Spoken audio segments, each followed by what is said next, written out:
Hello friends, मैं अजय चौधरी स्वागत करता हूं आपके अपने चैनल सरकारी ट्यूब पर। और जैसे कि आपके यहाँ पर रेगुलर क्लासेस लग रही है, उसी को आगे बढ़ाते हुए आपकी साइंस की क्लास को मैं लेकर आया हूँ यहाँ पे आपके। तो मैं आपको यहाँ पे साइंस के बारे में पढ़ाऊँगा। साइंस क्या होती है आपके, जो आपके प्राकृतिक या फिर प्रकृति या फिर आप सजीव एनर्जी के बारे में अध्ययन करते हो, किसके बारे में साइंस से करते हो। साइंस में आपकी मोस्टली 3 ब्रांचेज हैं। एक है आपकी बायोलॉजी, एक है आपके केमिस्ट्री और एक है आपके फिजिक्स। क्या है? फिजिक्स। तीनों ब्रांचेज में आप अलग अलग चीज़ों का अध्ययन करते हो। बात करें बायोलॉजी की, तो बायोलॉजी में आप पढ़ते हो सजीवों के बारे में। क्या पढ़ोगे? सजीवों के बारे में। और केमिस्ट्री में पढ़ोगे आप निर्जीवों के बारे में। निर्जीवों के बारे में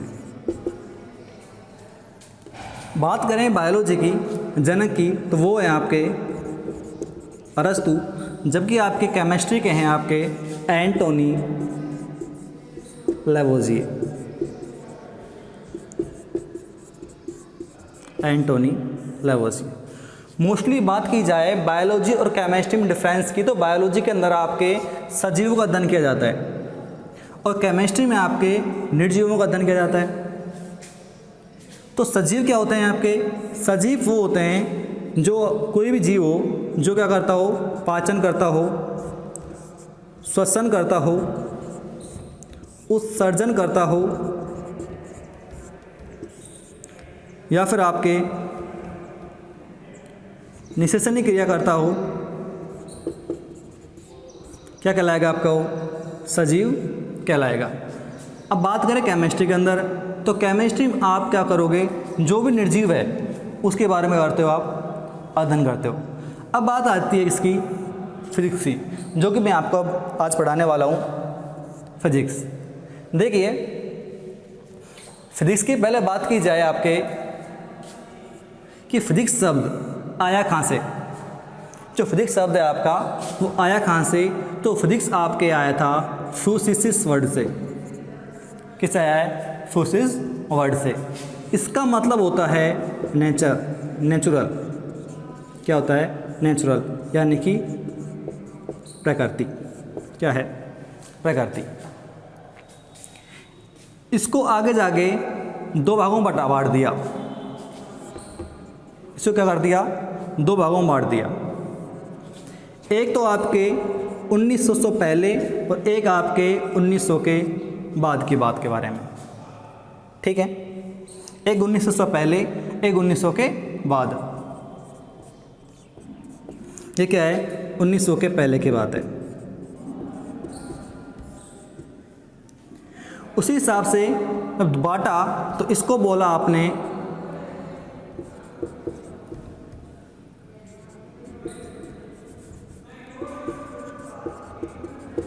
चिरसम्मित भौतिकी।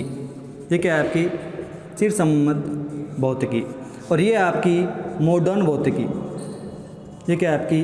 मॉडर्न भौतिकी। ये क्या है आपकी? चिरसम्मित भौतिकी। और ये क्या है आपकी? मॉडर्न भौतिकी। अब बात की जाए चिरसम्मित भौतिकी के बारे में, तो चिरसम्मित भौतिकी के जनक हैं आपके, वो हैं आपके न्यूटन। कौन है आपके? न्यूटन। और जो आपके मॉडर्न फिजिक्स है उसके आपके जनक हैं आइंस्टीन। कौन है? आइंस्टीन।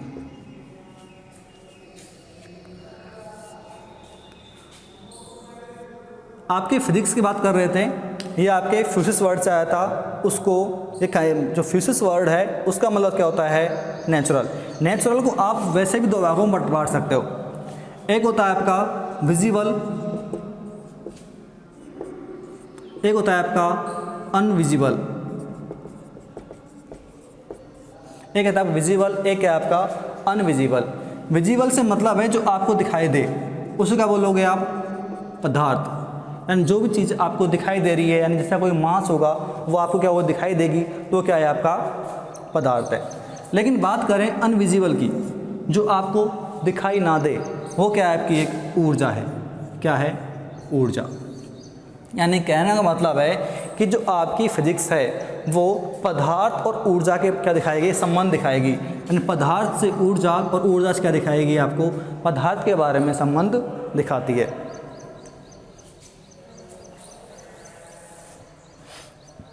बात कर रहे हैं साइंस की। बायोलॉजी के जनक कौन है आपके? अरस्तु है। इसमें क्या करते हो आप? सजीवों का अध्ययन करते हो।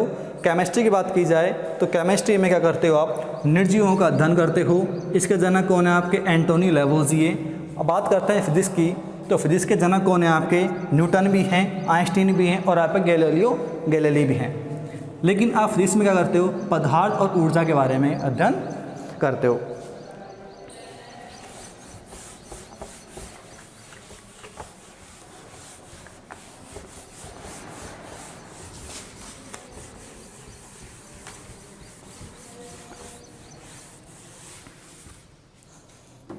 अपन बात करते हैं अब 1900 से पहले के बारे में।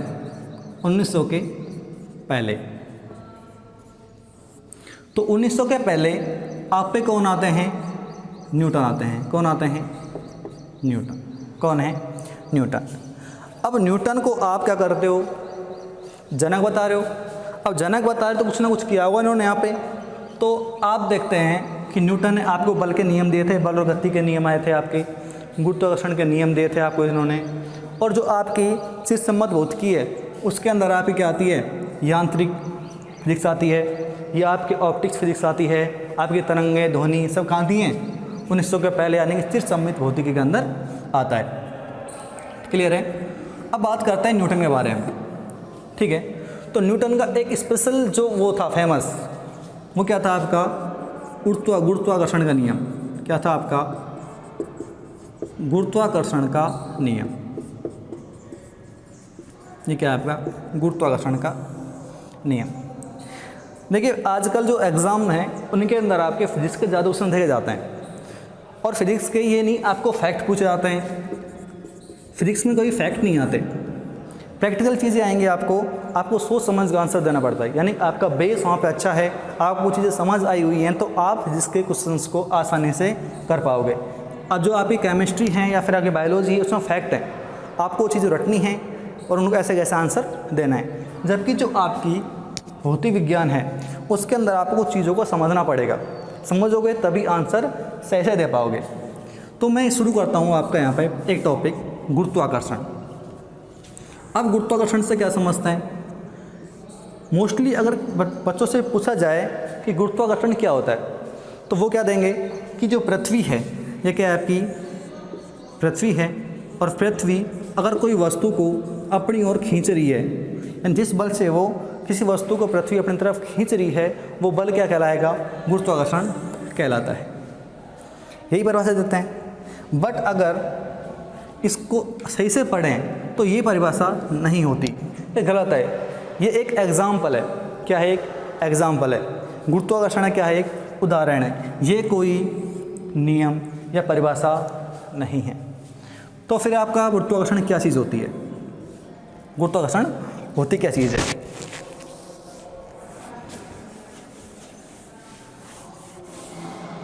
देखो,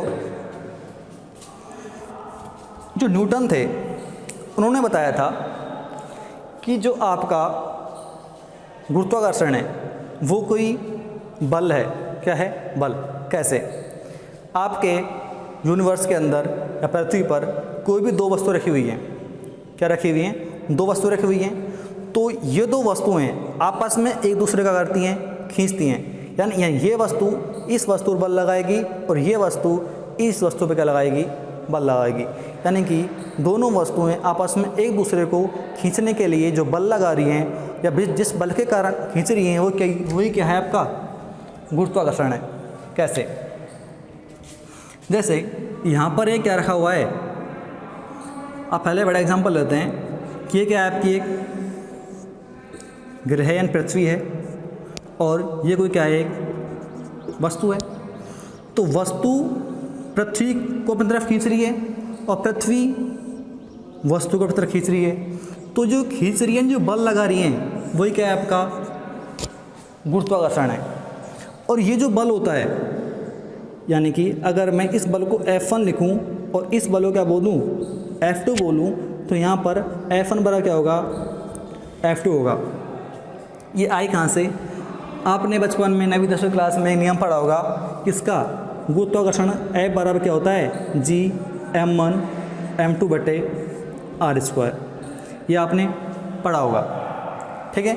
तो ये यहाँ पर कैसे काम कर रहा है, देखो ये m1 m2 क्या है, यहाँ पे मास है, द्रव्यमान है। यहाँ m1 m2 क्या है, आपके एक द्रव्यमान है, क्या है द्रव्यमान है। r क्या है, यहाँ पे त्रिज्या है। और जो आपका g है वो क्या है, एक सार्वत्रिक नियतांक है। क्या है, सार्वत्रिक नियतांक। सार्वत्रिक नियतांक क्या होता है कि ऐसा नियतांक जिसका मान हमेशा क्या रहो, फिक्स हो, कभी चेंज ना हो, उसे क्या बोलोगे आप, सार्वत्रिक नियतांक बोलोगे। इसकी वैल्यू कितनी होती है, इसके वैल्यू कितनी है आपकी, g बराबर 6.67 इंटू 10⁻⁻11। अब बात की जाए इसके मात्रक की। इसका मात्रक कैसे निकालोगे आप g का मान निकाल रहे हो, वहाँ से क्या निकाल रहे हो, g का मान। तो g बराबर क्या हो जाएगा आपका, r को दरवेद दो तो f इंटू r² बटे क्या आएगा आपका m1 m2। यानी क्या आ गया आपका, g का मान आ गया।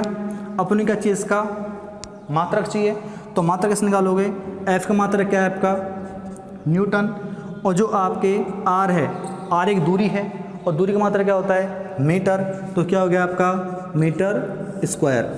m1 क्या है यहाँ का द्रव्यमान है, m2 क्या है आपका एक द्रव्यमान है, और द्रव्यमान मात्रा में क्या होता है किलोग्राम। तो क्या होगा, ये दोनों मल्टीपल में क्या हो जाएगा आपका ये kg/²। तो ये क्या आ गया आपका मात्रक। तो यानी g की वैल्यू क्या हो गई आपकी 6.67 इंटू 10⁻⁻11 न्यूटन मीटर स्क्वायर बटे kg²। क्या आ गया आपका kg²।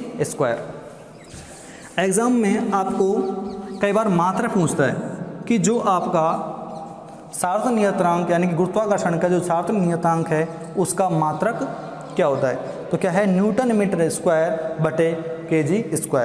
कई बार ये पूछता है कि जो ये g का जो वैल्यू कैलकुलेट की है, ये मान दिया किसने है, तो कई बार कन्फ्यूज जाते हैं, क्योंकि आप क्या पढ़ रहे हो गुरुत्वाकर्षण, और ये किसने दिया है आपको न्यूटन ने। लेकिन न्यूटन ने जो वैल्यू है इसकी, ये वैल्यू नहीं दी थी। ये वैल्यू कैलकुलेट की थी आपके हेनरी कैवेंडिश। किसने, हेनरी कैवेंडिश। और हेनरी कैवेंडिश कौन है, आपने केमिस्ट्री में पढ़ा होगा कि हेनरी कैवेंडिश ने क्या किया था, हाइड्रोजन की कैसी खोज की थी। क्या की थी, हाइड्रोजन की थी इसने खोज की थी। और यहाँ पर क्या किया इन्होंने, यहाँ पर जी की वैल्यू क्या की है, कैलकुलेट की है। अब आते हैं आप नियम पर। तो ये F बराबर F2 कैसा है यहाँ पे। सपोज करो एक वस्तु ये रखी हुई है, एक यहाँ पर क्या रखा हुआ है, एक गिलास रखा हुआ है, ठीक है, और एक क्या रखी हुई है, कटोरी रखी हुई है। ये इधर क्या लगा रही है, इस पर जो गिलास है, गिलास कटोरी पे क्या लगा रहा है F1, और कटोरी गिलास पे क्या लगा रही है F2 लगा रही है। यहाँ पर मैंने माना इसके वैल्यू कितनी है 10 किलो, क्या है 10 kg, इससे कितनी है 20 kg, क्या है 20 kg। तो यहाँ पर F1 क्या लग रहा है, बाल्टी से सॉरी इस गिलास से इस पर लग रहा है, इस कटोरी पर लग रहा है। तो आपको क्या निकालना है ऐसे F का मान, तो मैं निकालता हूँ पहले F1 का मान। क्या निकालता हूँ, F1 का मान। तो जिसका मान निकालते हो उसकी वैल्यू पहले आएगी, तो G m1 m2 बटे क्या जाएगा आपका r² है। दूरी फिक्स है, मान लो 1 मीटर है, यहाँ r कितनी है इनके बीच में 1 मीटर है, क्लियर है। अगर मेरे को निकालना है क्या यहाँ से F2, तो क्या आएगा G m2 m1 बटे r²। आपको क्या करना है, ऐसे वैल्यू रख के देखो, G तो फिक्स है आपका, यहाँ पे आप m1 m2 रखो, मुझे निकालना है F1, यानी कि इस जो गिलास है, इस गिलास से किस पर लगा रहे हो आप, कटोरी पर। तो क्या आएगा आपका m1 कितना है आपका 10 इंटू ये कितना है आपका 20, कितना आएगा आपका 200। ये तो फिक्स है आपका 1 भर दे दिया, ठीक है। F2 निकालोगे तो M2 कितना है आपका 20 है, तो 20 इंटू में 10 बटे में 1 कितना आएगा आपका वही 200। तो आपने देखा कि मान क्या है बराबर है, क्या है बराबर, यानी कि ये वस्तु इस वस्तु पर जितना बल लगा रही होती है तो उसी उतना ही बल ये वस्तु इस वस्तु पर लगा रही होती है। क्लियर है। तो अब आपने कभी नोटिस किया है कि वस्तुएं नीचे क्यों जाती हैं जब बल बराबर लग रहा है। मैंने अभी आपको बताया था और आपको पता है कि गुरुत्वाकर्षण क्या होता है कि जो पृथ्वी है, पृथ्वी वस्तुओं क्या रखी वस्तु है, इस वस्तु को खींचती है नीचे की तरफ। इसको नीचे नहीं आना चाहिए था क्योंकि जितना बल जो वस्तु इस पर लगा रही है उतने के लगा रही है इस पर लगा रही है। ये था खूब पढ़ा होगा आपने, एक पेड़ था एप्पल का, किसका एप्पल का पेड़ था एक, यहाँ कहाँ बैठे थे आपके न्यूटन साहब बैठे हुए थे, ठीक है। सुना होगा आपने कि यहाँ से एक एप्पल गिरा था। वैसे ही कहानी फेक है, ऐसा कुछ नहीं था, फिर भी अपन पढ़ लेते हैं इंटरेस्ट के लिए, ठीक है। तो एप्पल गिरा, ठीक है, तो इनके दिमाग में आया था कि ये एप्पल नीचे क्यों आ रहा है, ये ऊपर क्यों नहीं गया, ये ऊपर क्यों नहीं गया। वो इसलिए नहीं गया था, देखो न्यूटन ने जब इस चीज़ को समझा तो पाया कि ये वस्तु जो एप्पल है, एप्पल क्या लगा रहा है पृथ्वी को, ये बल लगा रहा होगा, और जो पृथ्वी है पृथ्वी भी क्या लगा रही होगी वस्तु पर, क्या लगा रही होगी, एक बल लगा रही होगी। तो दोनों बल क्या हैं बराबर हैं, और जब दोनों बल बराबर हैं तो यहाँ पृथ्वी मोशन में क्यों नहीं आई, जो एप्पल था वही मोशन क्यों आया, वो क्यों आया। तो आप देखो, आप खुद समझो, एक तरफ एक साइकिल खड़ी हुई है, एक तरफ एक कार खड़ी हुई है। आपने क्या किया, पुश किया, आपने साइकिल क्या लगाया, धक्का लगाया। मैंने साइकिल पे कितना बल लगाया 100 न्यूटन, ये किस पे लगा है साइकिल पे। अब मैं किस पे लगा रहा हूँ कार पे, कितना लगा रहा हूँ 100 न्यूटन। मेरा फोर्स तो कितना है 100 न्यूटन, यानी बराबर है। बट ये स्थिति जो साइकिल वाली थी ये तो मोशन में आ जाती है, बट कार मोशन में नहीं आती। क्यों नहीं आई, क्योंकि जिसका द्रव्यमान कम था वो चीज़ किस में आ गई थी मोशन में। तो आप देख रहे हो यहाँ पे ये जो एप्पल है, एप्पल का जो मास है पृथ्वी की तुलना में क्या है कम, इसलिए किस में आ गया था ये मोशन में आ गया था। जो एप्पल था कहाँ गया आपके पृथ्वी की तरफ चला आ जाता है। इस चीज़ को और खुल के देखो आप,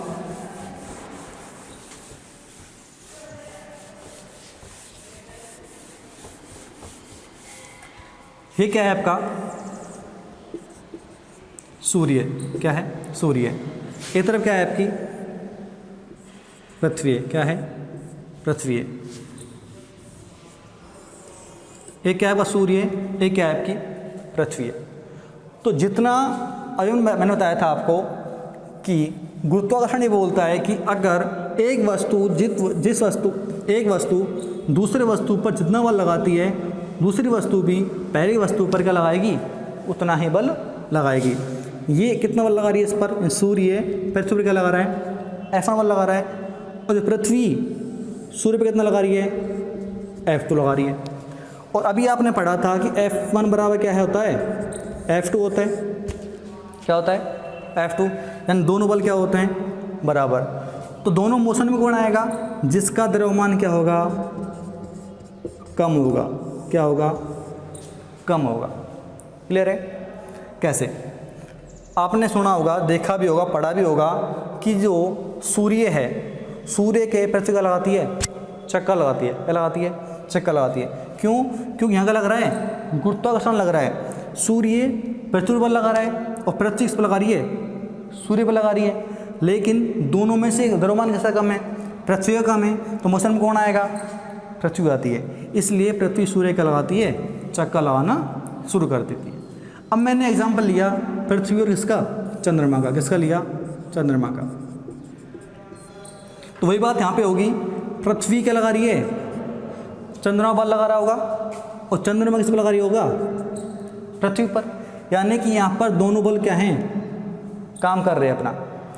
चंद्रमा जितना बल पृथ्वी पर लगा रहा है, पृथ्वी किस पर लगा रही है चंद्रमा पर। F1 ये क्या है, F2, तो दोनों क्या होंगे यहाँ पे, F1 बराबर क्या होगा आपका, F2 होगा। तो मोशन में कौन आएगा यहाँ पे, तो आप क्या करोगे, देख लो कि चंद्रमा और पृथ्वी में द्रव्यमान किसका कम होता है, चंद्रमा का। तो चंद्रमा क्या करेगी, पृथ्वी क्या लगाएगा, चक्कर लगाएगा, यानी कि मोशन में कौन आएगा, चंद्रमा। ये क्या है आपका गुरुत्वाकर्षण का नियम होता है कि दोनों बल क्या होते हैं, बराबर होते हैं, परंतु मोशन में कौन आता है, जो इसका द्रव्यमान क्या होता है, कम होता है। अब आपके दिमाग में आया होगा कि जब दोनों बल बराबर होते हैं और एक का द्रव्यमान कम होता है और वो वस्तु किस में आती है, मोशन में आती है, तो चीज़ हमेशा लागू होती है क्या है, वो देखो कैसे।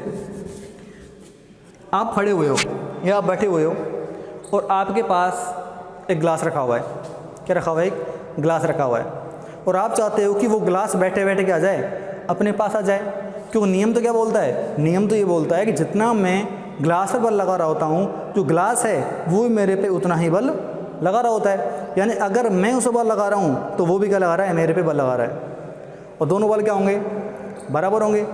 अब दोनों बल बराबर हैं तो जो मास है वो कम किसका होगा, गिलास का होगा। तो यानी कि इस गिलास को मेरी तरफ आ जाना चाहिए, पर ऐसा होता है क्या, ऐसा होता है क्या, ऐसा नहीं होता। कभी भी आपके पास जो वो है गिलास, वो खुद चलकर नहीं आएगा, क्योंकि यहाँ पर आप बैठे हुए हो और यहाँ क्या हुआ है, आपकी एक गिलास रखा हुआ है, ये क्या है, पृथ्वी है, क्या है, पृथ्वी। तो आपने क्या लगाया, इस पर बल लगाया, और इसने किस पर लगाया, आप पर लगाया। उसी प्रकार जो गिलास है, गिलास ने किस पर लगाया, पृथ्वी पर, इसने किस पर लगाया, गिलास पर। तो नियम ये बोलता है कि जिसका मास कम होगा वो मोशन में आएगा। तो वो बात यहाँ तक तो ठीक है, तो ये बात यहाँ पे क्यों लागू नहीं होती। भाई यहाँ पे अगर आप गिलास को ऊपर से पटकते हो तो कहाँ जाता है, वो पृथ्वी को उड़ जाता है। लेकिन अगर उस गिलास को मैं चाहूँ मेरे साइड आ जाए तो वो ऐसा नहीं करता, वो ऐसा नहीं करता। वो इसलिए नहीं करता क्योंकि आपने जब फॉर्मूला लिखा था उसमें एक ध्यान से देखा होगा, आपने जो F का मान लिखा था, सॉरी आपने G का मान लिखा था, क्या लिखा था, 6.67 इंटू 10⁻⁻11। तो इस -11 का मतलब क्या है, इस -11 का मतलब क्या है, यानी कि ये नियम वहीं काम आता है कि जहाँ पर किसी वस्तु का मास, दोनों में से एक का मास क्या हो, इसके बराबर जा रहा हो। यानी कि पहले आपको G को ख़त्म करना पड़ेगा, आपको G को ख़त्म करना पड़ेगा। अब पृथ्वी का तो आराम से इस चीज़ को ख़त्म कर देती है, लेकिन क्या इन दोनों में कोई ऐसा है कि जिसका मास इसके बराबर जा रहा हो। देखो कैसे, सपोज करो मेरा मास है 70 किलो, कितना है 70 किलो, इसका मास कितना है 5 किलो, ठीक है। मैंने बल लगाया, F का मान निकाला, तो G का मान कितना है, जो फॉर्मूला क्या होता है आपका, G m1 m2 बटे क्या होता है आपका r²। F बराबर क्या आएगा आपका, G का मान कितना है आपका 6.67 इंटू 10⁻⁻11। m1 कितना है आपका 5, m2 कितना है आपका 70, दूरी मान ली आपने 1 मीटर, कितना आ गया आपका 1 का स्क्वायर। क्लियर है। अब देखो आप, 1 0 से 1 कट गई, कितनी बची 10, कितने रह गई 10, यानी कि ये वैल्यू कितनी है अभी 0.1 2 3 4 5 6 7 8 9 10, इतनी उसमें जा रही है अभी ये, यानी इतनी जीरो अभी लगी हुई हैं वहाँ पे उस संख्या के साथ। तो इसको मैं क्या मान सकता हूँ, लगभग 0, क्या मान सकता हूँ, लगभग 0, क्योंकि मैं अभी इस वैल्यू को हटा ही नहीं पा रहा। जब भी दो वस्तुओं में कोई भी वैल्यू, किसी एक वस्तु का वैल्यू इसको नहीं हटा पा रही, तो वहाँ पर गुरुत्वाकर्षण काम नहीं करता, गुरुत्वाकर्षण काम नहीं करता। गुरुत्वाकर्षण वहीं काम करता है जहाँ पर इस किसी वस्तु का मास इसको नेगलेक्ट कर दे। जैसे कि आपने देखा होगा पृथ्वी, चंद्रमा, सूर्य, जो बड़े बड़े ग्रह हैं, वहाँ पर ये काम करता है। इसलिए बोलते हैं कि जो गुरुत्वाकर्षण क्या है, एक दुर्बल प्रकृति का बल है।